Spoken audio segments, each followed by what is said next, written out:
ప్రభునందు మరణాత విశ్వాస సమాజం అనేటువంటి ఈ టీవీ కార్యక్రమానికి విచ్చేసిన మీ అందరికీ ప్రభు అయిన యేసుక్రీస్తు నామమున శుభములు కలుగునుగాక. మరి ఈరోజు దేవుడు మనతో మాట్లాడుతున్న దైవలేఖనాలు ఏమిటి అని చెప్పి మనం అనుకున్నట్లయితే, 1 దినవృత్తాంతాల గ్రంథము 29వ అధ్యాయము 18వ వచనాన్ని 19వ వచనాన్ని మనం చదువుకుందాం. అక్కడ దావీదు ప్రార్థన చేస్తూ ఉన్నాడు. ఏమని ప్రార్థన చేస్తున్నాడు అంటే, ఇశ్రాయేలు ప్రజలందరూ కూడా మరి ఆ సమయంలో దేవుని యొక్క మందిరము నిర్మాణం చేయటానికి వాళ్ళు ఇష్టపూర్వకంగా ముందుకు వచ్చి వాళ్ళు తీర్మానాలు చేశారు. వాళ్ళందరూ కూడా చేసిన తీర్మానాలని స్థిరపరచమని దావీదు దేవుని సన్నిధిలో ప్రార్థన చేస్తూ ఉన్నాడు. గమనించండి, అదే వాక్యాన్ని మనం చదువుకున్నట్లయితే 1 దినవృత్తాంతాల గ్రంథము 29వ అధ్యాయము 18వ వచనాన్ని చదువుతున్నా. అబ్రహాము, ఇస్సాకు, ఇశ్రాయేలీలను మా పితరుల దేవుడా యెహోవా, నీ జనులు హృదయపూర్వకంగా సంకల్పించిన ఈ ఉద్దేశమును నిత్యము కాపాడము. వారి హృదయమును నీకు అనుకూలపరుషుము. చూసారా? మరొకసారి చదువుదామా? అబ్రహాము, ఇస్సాకు, ఇశ్రాయేలీలను మా పితరుల దేవా యెహోవా, నీ జనులు హృదయపూర్వకంగా సంకల్పించిన ఈ ఉద్దేశమును నిత్యము కాపాడుము. వారి హృదయమును నీకు అనుకూలపరుషుము అని చెప్పి ప్రార్థన చేస్తూ వచ్చారు. ప్రియ దేవుని బిడ్డలారా, ఎందుకంటే మనిషి హృదయము ఎప్పుడూ కూడా స్థిరంగా ఉండదు, అస్థిరంగా ఉంటుంది.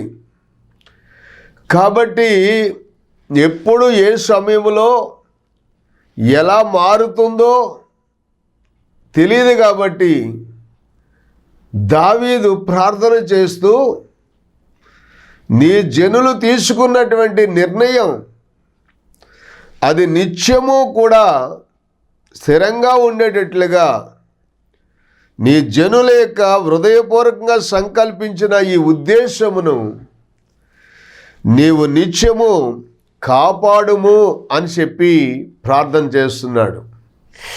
రెండవ మాట ఏంటంటే, ఈ ఉద్దేశమును నిత్యము కాపాడమని వారి హృదయము నీకు అనుకూలపరచమని.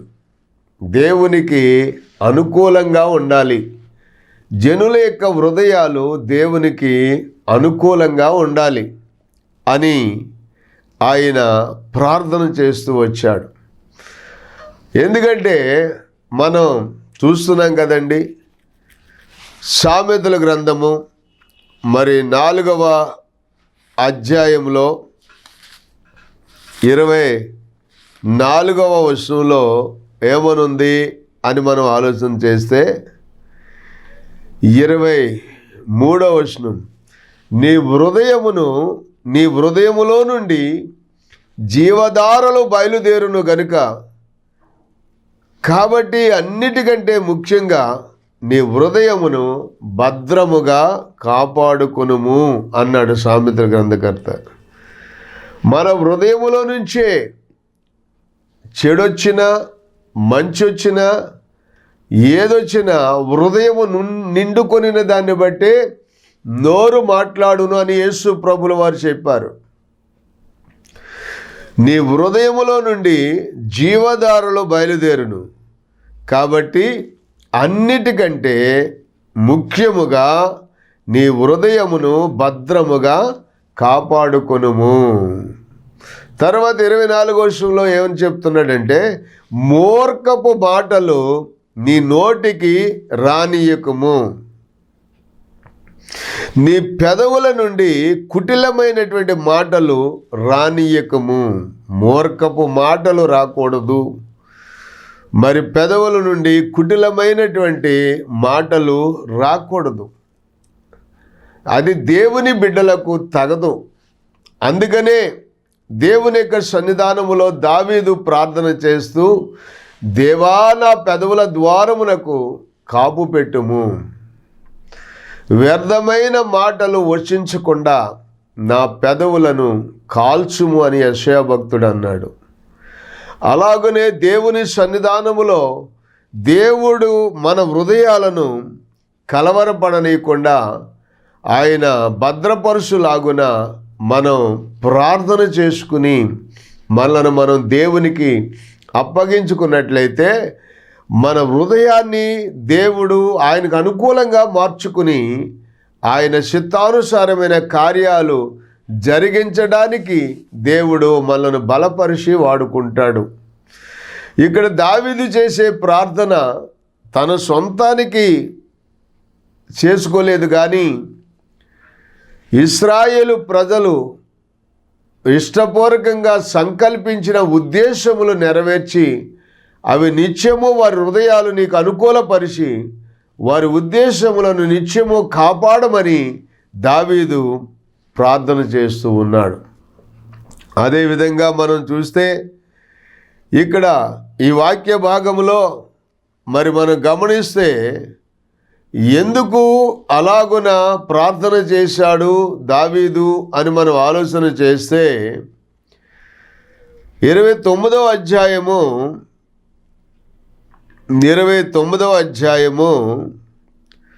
మరి 3వ వచనం మనం చదివినప్పుడు, దావీదు దేవుని యొక్క మందిరం మీద నాకు కలిగి ఉన్నటువంటి మక్కువ చేత నేను ఆ ప్రతిష్టమైన మందిరము నిమిత్తము సంపాదించిన వస్తువులు గాక నా సొంతమైన బంగారమును వెండిని నా దేవుని మందిరము నిమిత్తము నేను ఇచ్చెదను అని చెప్పి ఆయన ఒక తీర్మానం చేశారు.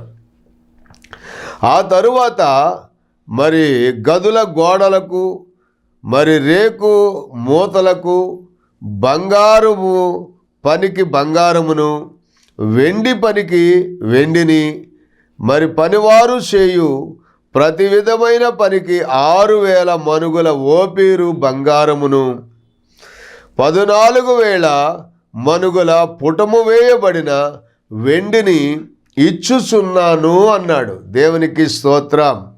చూడండి, దేవుని యొక్క మందిరము నిర్మాణం చెయ్యాలని చెప్పి మరి దావీదు యొక్క మనసులో హృదయములో దేవుడు పుట్టించినటువంటి ఆలోచన ప్రకారముగా దేవుని మందిరము కొరకు ఆయన ప్రయాసపడి సంపాదించినటువంటి వస్తువులు గాక ఆయన సొంతమైనటువంటి బంగారమును కూడా వెండిని కూడా దేవుని యొక్క మందిరము నిమిత్తమై నేను ఇస్తున్నాను అని చెప్పి ఆ తరువాత ఆయన చెప్పింది ఏంటంటే 5వ వచనంలో, ఈ దినమున యెహోవాకు ప్రతిష్ఠితముగా మనపూర్వకముగా ఇచ్చువారు ఎవరైనా మీలో ఉన్నారా అని అడిగాడు. దేవునికి స్తోత్రం. చూడండి, ఏదైనా కార్యము చేసేటప్పుడు మరి దేవుని యొక్క పనికి లేక దేవుని యొక్క మందిరానికి దేవుని యొక్క సేవకు సహకరించాలి చెయ్యాలనుకున్నప్పుడు ముందుగా రాజుగా ఉన్నటువంటి నాయకుడు మరి దావీదు తనకున్న దానిలోనే కాక మరి తన సొంతమైనటువంటి ఆ బంగారం కూడా వెండిని కూడా నేను దేవుని యొక్క మందిరానికి నేను ధారాళంగా ఇస్తున్నాను, ఈ దినమున మీలో ఎవరైనా మరి యెహోవాకు ప్రతిష్టముగా మనపూర్వకముగా ఇచ్చువారు ఎవరైనా ఉన్నారా అని చెప్పి అడిగినప్పుడు వెంటనే అక్కడ 6వ వచనంలో ఏమనుందంటే, అప్పుడు పితరుల ఇండ్లకు అధిపతులను ఇశ్రాయేలీల గోత్రపు అధిపతులను, సహస్రాధిపతులను, శతాధిపతులను, మరి రాజు పని మీద నియమించబడిన మరి అధిపతులను కలిసి మనపూర్వకముగా దేవుని మందిరం పనికి 10,000 మనుగుల బంగారమును. దేవునికి స్తోత్రం. చూశారండి, ఈ అధిపతులందరూ కూడా కలిసి 10,000 మనుగుల బంగారమును, 20,000 మనుగుల బంగారపు ద్రావములను, 20,000 మనుగుల వెండిని, 36,000 మనుగుల ఇత్తడిని, 2,00,000 మనుగుల ఇనుమును ఇచ్చిరి. తమ యొద్ద రత్నములు ఉన్నవారు వాటిని తెచ్చి మరి ఆ యెహీయేయుడనేటి ఆ యొక్క అధికారికి ఇచ్చినట్లుగా మనం చూస్తున్నాం. రత్నములు ఉన్నవారు వాటిని తెచ్చి యెహోవా మందిరపు బొక్కసము మీద ఉన్నటువంటి గెర్షోనీయుడైనటువంటి యెహీయేలును వానికి ఇచ్చిరి అనే మాటను మనం చూస్తున్నాం. వారు పూర్ణ మనసుతో యెహోవాకు ఇచ్చి ఉండిరి గనుక వారు అలాగూ ఇష్టపూర్వకముగా ఇచ్చినందుకు జనులు సంతోషించిరి. దేవునికి స్తోత్రం. గమనించారా? మరి చూడండి, జనులు దావీదు ఎందుకు అలాగ ప్రార్థన చేశాడు అని మనం ఆలోచన చేస్తే, నీ జనులు హృదయపూర్వకంగా సంకల్పించిన ఈ ఉద్దేశమును నిత్యము కాపాడము, వారి హృదయమును నీకు అనుకూలపరుషము దేవా అని ఎందుకు ప్రార్థన చేశాడంటే, వారు ఎంతో ఇష్టపూర్వకంగా మనపూర్వకంగా దేవుని యొక్క మందిరానికి వారు కానుకలు ఇచ్చినటువంటి ఆ సందర్భాన్ని మరి దైవలేఖనం ద్వారా మనకు దేవుడు తెలియచేస్తూ ఉన్నాడు. దావీదు తనకున్నటువంటి ధనాన్నే కాక తనకు సొంతమైనది కూడా మరి దేవుని మందిరానికి ముందుగా ఇచ్చి, ఈ దినమున మీలో ఎవరైనా దేవుని మందిరము నిమిత్తము ప్రతిష్ఠితముగా అన్నాడు. ప్రతిష్ఠితముగా అంటే ఇక దేవుని మందిరానికి నేను ఈ వస్తువు ఇచ్చాను, ఇచ్చినది మరలా నేను వెనక్కి తిరిగి దానిని అడిగి తీసుకొనను అని. ప్రతిష్ఠితం అంటే దేవునికి ప్రతిష్ఠించబడినటువంటి వస్తువు అన్నమాట.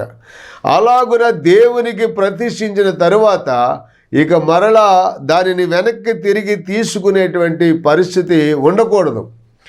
ఆ విధంగా ప్రతిష్ఠించబడినటువంటి వస్తువు.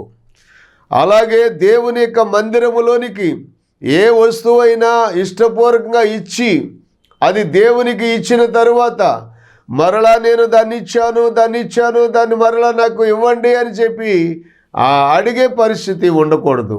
అట్లాగా ప్రతిష్ఠించబడినటువంటి వస్తువు ఏదైనప్పటికీ, అది బంగారం కావచ్చు, వెండి కావచ్చు, మరి ఏదైనప్పటికీ కూడా దేవుని యొక్క మందిరమునకు ఇవ్వాలి అనుకుంటే హృదయపూర్వకంగా మనపూర్వకంగా ఇచ్చిన దానిని ప్రతిష్ఠితముగా ఇచ్చినది అని చెప్పి అక్కడ రాయబడినట్లుగా చూస్తున్నాం.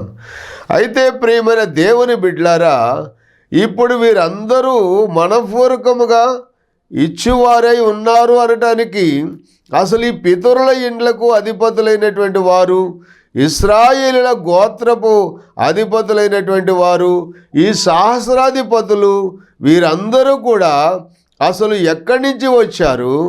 ఈ శతాధిపతులు ఎక్కడి నుంచి వచ్చారు? రాజు పని మీద నియమించబడినటువంటి ఈ అధికారులందరూ కూడా అసలు ఎక్కడి నుంచి వచ్చారు? వీళ్ళకింత బంగారము, ఇన్ని రత్నాలు, ఇంత బంగారపు ద్రావము, ఇత్తడి, ఇనుము ఇవన్నీ కూడా ఇంతగా సంపాదించుకునే సామర్థ్యము వారికి ఎలా వచ్చింది అని మనం ఒకసారి ఆలోచన చేస్తే, మనం 1 సమూయేలు గ్రంథము 22వ అధ్యాయంలో మనం గమనిస్తే, 1 సమూయేలు గ్రంథము 22వ అధ్యాయంలో మరి మనం చదివినప్పుడు దావీదు అక్కడ నుండి బయలుదేరి అదుల్లామ గుహలోనికి ఆయన తప్పించుకొని పోగా అతని సహోదరులను అతని తండ్రి ఇంటి వారు అందరూ ఆ సంగతి విని అతని యొద్దకు వచ్చిరి.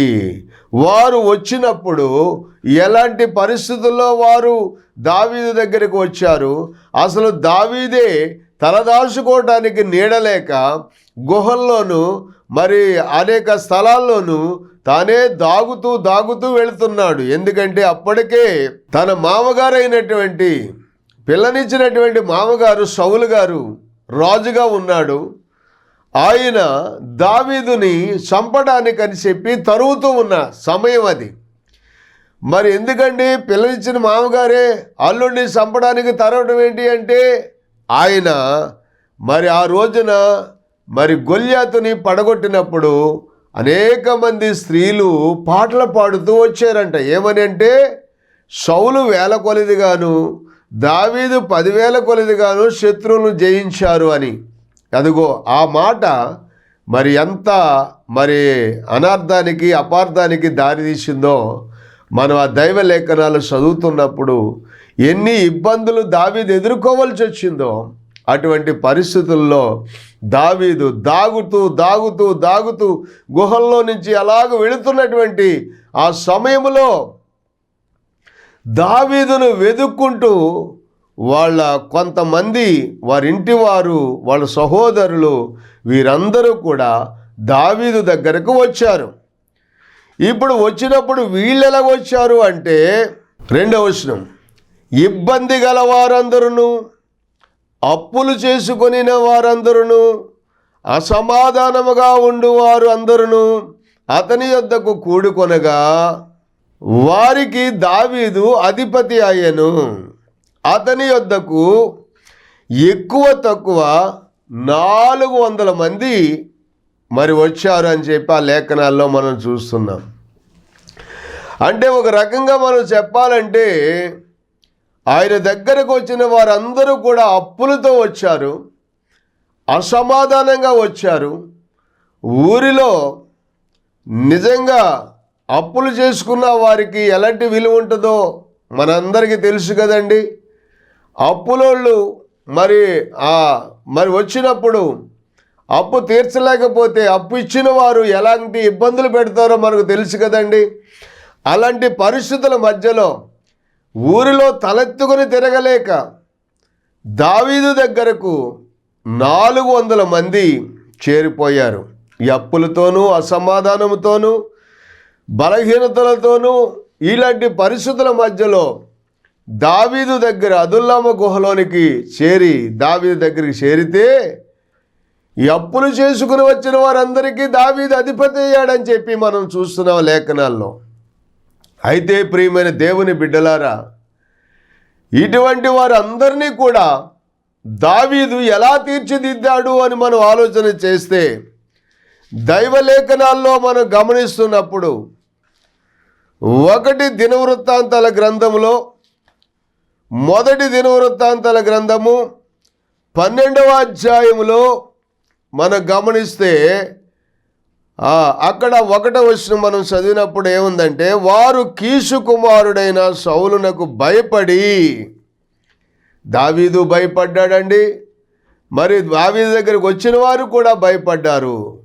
మరి ఇక్కడ ఇంకను దాగి ఉండగా సౌలు ఈ బంధువులకు బెన్యామీనులలో పరాక్రమశాలులు కొందరు దావీదుకు యుద్ధ సహాయము చేయుటకై అతని యొద్దకు సిక్లగునకు వచ్చిరి.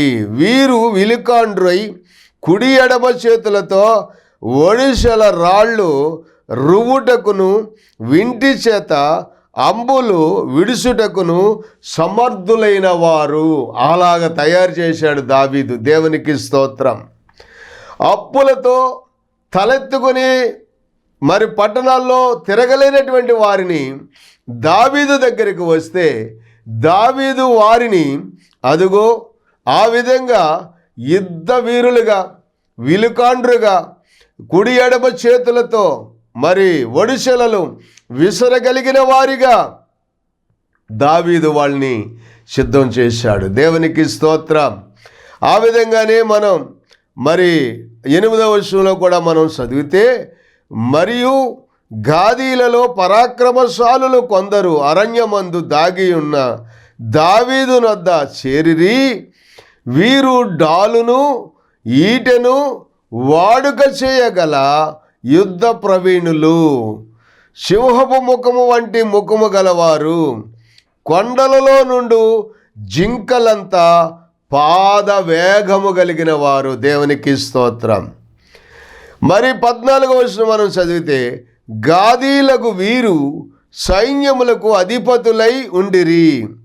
వారిలో అల్పుడైన వాడు 100 మందికి అధిపతి, అత్యధికుడైన వాడు 1000 మందికి అధిపతి. దేవునికి స్తోత్రం. ఆ విధంగా మనం చూస్తే దావీదు తన దగ్గరకు వచ్చిన వారిని యుద్ధ వీరులుగాను, యుద్ధ నైపుణ్యత కలిగిన వారిగాను, మరి దావీదు వారిని ప్రవీణులుగా, అధిపతులుగా సిద్ధం చేశాడు. ఇప్పుడు వీరే ఇక్కడ మనం గమనిస్తే అధిపతులుగాను, శతాధిపతులుగాను, సహస్రాధిపతులుగాను వీరు దావీదు దగ్గర మరి ఉన్నారు అని చెప్పి మొదటి దినవృత్తాంతాల గ్రంథములో 29వ అధ్యాయములో మనం ఆ 6వ వచనంలో మనం చూస్తూ ఉన్నాం. అక్కడ వీరందరూ కూడా పితరుల ఇండ్లకు అధిపతులను, ఇశ్రాయేలుల గోత్రపు అధిపతులను, సహస్రాధిపతులను, శతాధిపతులను, రాజు పని మీద నియమించిన అధిపతులను కలిసి మనపూర్వకముగా దేవుని మందిర పనికి 10,000 మనుగుల బంగారమును, 20,000 మనుగుల బంగారమును, ద్రావమును, 20,000 మనుగుల వెండిని, 36,000 మనుగుల ఇత్తడిని, 2 లక్షల మనుగుల ఇనువును తమ యొద్ద మరి ఇచ్చారు అని చెప్పి, రత్నములు ఉన్నవారు రత్నాలు తెచ్చి ఈ విధంగా దేవుని మందిరానికి వారు సహకరించారు అని చెప్పి చూశాం. దేవునికి స్తోత్రం. గమనించారా దేవుని బిడ్డలారా? ఈ రోజున మరి దావీదు దగ్గరికి అప్పులతో వచ్చిన వారిని, ఆర్థిక ఇబ్బందులతో వచ్చిన వారిని, పట్టణాల్లో తలెత్తుకుని తిరగలేకపోతున్నటువంటి వారిని తన దగ్గరకు చేరితే వారిని ఆ విధంగా సిద్ధపరిచినటువంటి దావీదు వారిని ధనవంతులుగా, ఐశ్వర్యవంతులుగా దావీదు ఆశీర్వదిస్తే, నీవు నిజమైనటువంటి దేవుని దగ్గరకు, సృష్టికర్త అయినటువంటి దేవుని దగ్గరకు నీవు వచ్చి నువ్వు ప్రార్థన చేస్తే నీ అప్పులతో ఏ విధంగా సతమతమైపోతున్నావో, ఎలా నలిగిపోతున్నావో ఆ అప్పులన్నీ కూడా తీర్చి నిన్ను ఐశ్వర్యవంతునిగా, ధనవంతునిగా దీవించే దేవుడు యేసయ్య. దేవునికి స్తోత్రం. అందుకని చూడండి, దావీదు దగ్గరకు, ఒక రాజు దగ్గరకు వచ్చినటువంటి వారిని మరి ఆ రాజుగారు వాళ్ళను గొప్పగా దీవిస్తే, గొప్ప వారినిగా చేస్తే, రాజులకు రాజు, ప్రభులకు ప్రభు అయినటువంటి మన యేసు క్రీస్తు ప్రభు దగ్గరికి వచ్చి నీకున్న సమస్యనంతా నువ్వు చెప్పుకుంటే దేవుడు నీ సమస్యలకు పరిష్కారం ఆయన చేసి నిన్ను, నీ కుటుంబాన్ని దేవుడు ఆశీర్వదించి ఉన్నతమైన స్థానములో హెచ్చించడానికి ఆయన సమర్థుడైనటువంటి దేవుడిగా ఉన్నాడు. ఈ సృష్టికర్త అయినటువంటి దేవుడు యేసు క్రీస్తు ప్రభు. అందుకనే దైవ సాన్నిధ్యములో బిడ్డలారా ఈ రోజున మనం చూస్తున్నాం దైవ లేఖనములో. మరి అందుకనే వారిని ఆ విధంగా దీవించినటువంటి మరి దేవుడే ఈ రోజున మరి నిన్ను, నీ కుటుంబాన్ని నువ్వు విశ్వసిస్తే నీ తోటి వారిని అందరినీ కూడా దేవుడు ఆ విధంగా దీవించి ఉన్నతమైన స్థానములోనికి హెచ్చించడానికి ఆయన సమర్థుడైనటువంటి దేవుడై ఉన్నాడు అని చెప్పి మనం నమ్మినట్లయితే నిజంగా దేవుడు మనలను, మన కుటుంబాలను మరి దీవించి ఆశీర్వదించి ఐశ్వర్యవంతులుగా చేయటానికి ఏమాత్రము కూడా మనం సందేహపడవలసినటువంటి అవసరం లేదు. బిడ్డలారా, గమనించారా? అందుకనే దేవుని సన్నిధిలో దేవుడు ఆశీర్వదించే దేవుడని, దేవుడు దీవించే దేవుడని, కుటుంబాలను ఉన్నటువంటి పరిస్థితులన్నీ కూడా మార్చగలిగినటువంటి దేవుడని మరి వారు గ్రహించారు. వారి కలిగిన దానిలో నుంచి దేవుని యొక్క మందిరము నిర్మాణానికి వారు మనపూర్వకంగా ఇచ్చారు అని చెప్పి దేవుని వాక్యాన్ని మనం గమనిస్తూ ఉన్నాం. కాబట్టి అలాగ ఇచ్చినందువల్ల జనులు సంతోషించారు అని చెప్పి మనం చూస్తూ ఉన్నాం. అలాగ ఇచ్చినందువల్ల జనులు సంతోషించారు అని చెప్పి మనం చూస్తున్నాం. అయితే జనులు సంతోషించారు, జనులందరూ సంతోషించారు. దావీదు, రాజు అయినటువంటి దావీదు కూడా బహుగా సంతోషపడి దేవుని యొక్క సన్నిధిలో సమాజము పూర్ణముగా ఉండగా మరి యెహోవాకు ఇట్లని స్తోత్రములు చెల్లిస్తూ వచ్చాడంట. దేవునికి స్తోత్రం.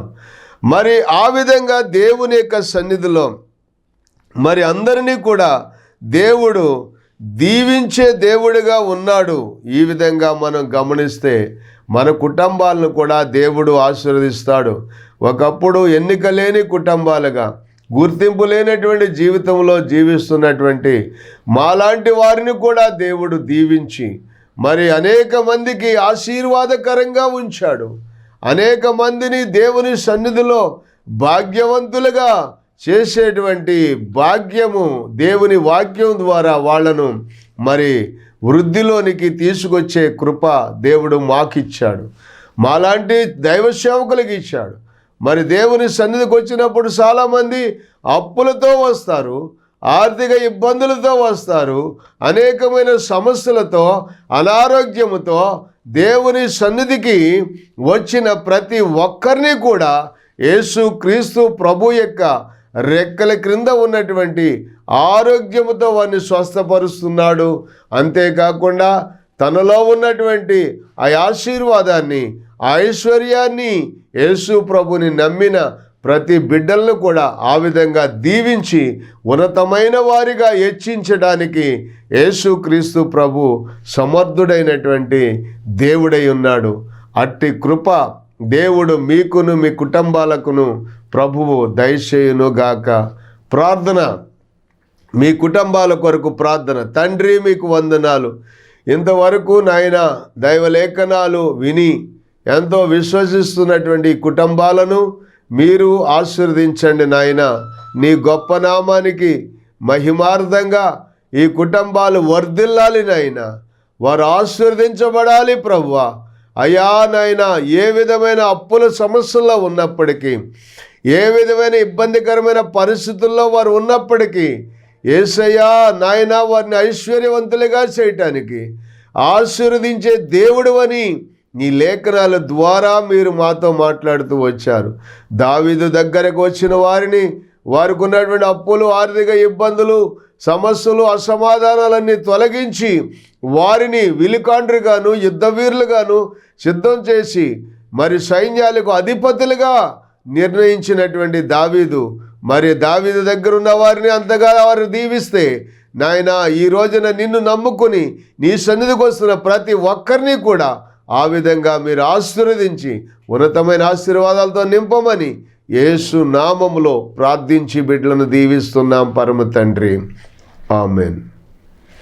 వందనాలు.